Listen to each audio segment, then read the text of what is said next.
Welcome to your next homework learning video. We are learning to measure energy in this video. You must be able to describe the principles of the conservation of energy. You should be able to draw a diagram to represent the amount of energy transferred, and you could bring together a range of calculations involving power, efficiency, energy transformations, and cost. You need to find the 3 keywords hidden within the WILF and write down the title. The law of the conservation of energy. All energy transfers follow the law of conservation of energy. Energy cannot be created or destroyed, it can only change form. It's important that you remember that energy never just disappears.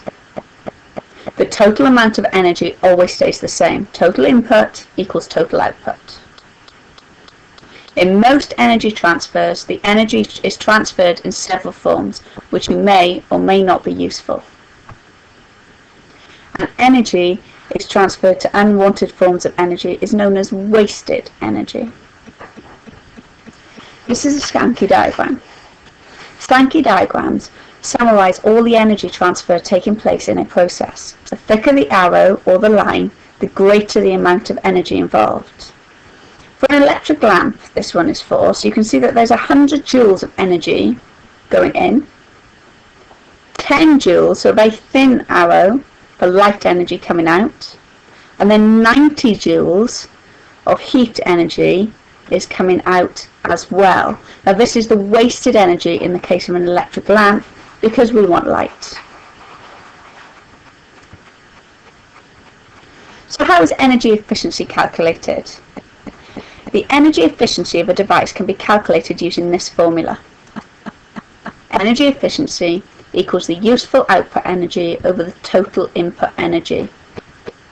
Pause this video now and copy down underneath your title the calculation. You will need this in the lesson tomorrow. Useful energy is measured in joules. Total energy is measured in joules. Energy efficiency does not have any units and is measured between 0 and 1, which can be converted into a percentage by multiplying it by 100.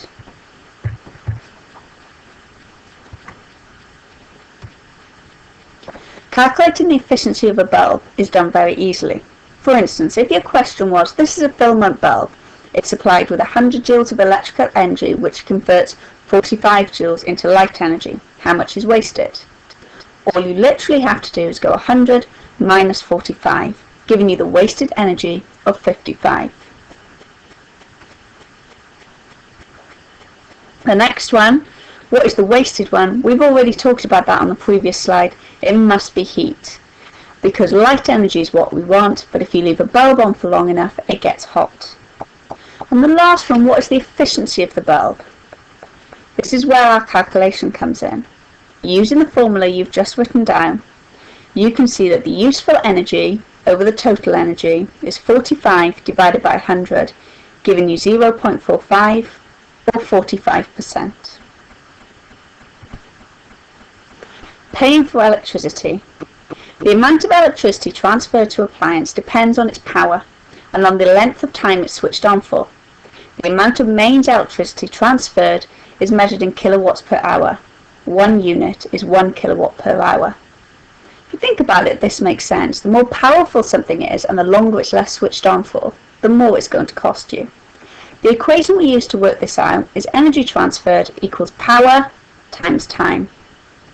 Write this equation down now. Note the power is measured in kilowatts here instead of the more useful watts. To convert from watts to kilowatts, you must divide by 1,000. For example, if they said it was 2,000 watts, you'd say 2,000 divided by 1,000 equals just 2 kilowatts. Cost of electricity. To work out how much a device costs, you do the following. Cost of electricity is equal to the power times the time times the cost per kilowatt per hour. Write this equation down now in your books. So in summary, you should know that conservation of energy means energy can never be lost. You should know how to read an energy diagram. you should have written these 3 equations down. If you haven't done that, pause the video and do that now. Make sure you know all of the following, and we'll see you next lesson.